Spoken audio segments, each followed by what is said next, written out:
তারা এই মুহূর্তে এই খবরটা পেয়ে তারা রাজপথে উল্লাসের মিছিল করছে।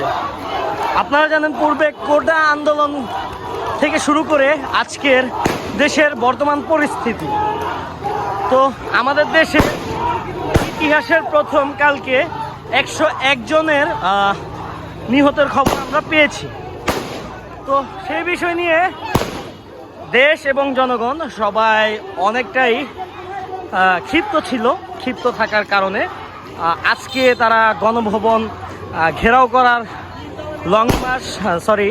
লং মার্চ টু ঢাকা এই কর্মসূচি ঘোষণা দেওয়ায় আজকে আমরা যতটুকু শুনেছি সেনাপ্রধান বক্তব্য দিবে 3টা বাজে।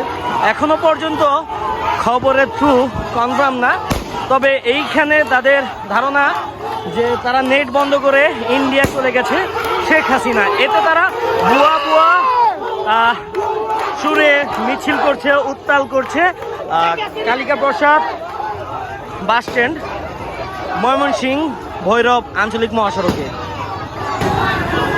সুপ্রিয় দর্শক মণ্ডলী, আপনারা দেখতে পাচ্ছেন বর্তমানে শেখ হাসিনা দেশ ছেড়েছে এমন সুরে বুয়া বুয়া বলে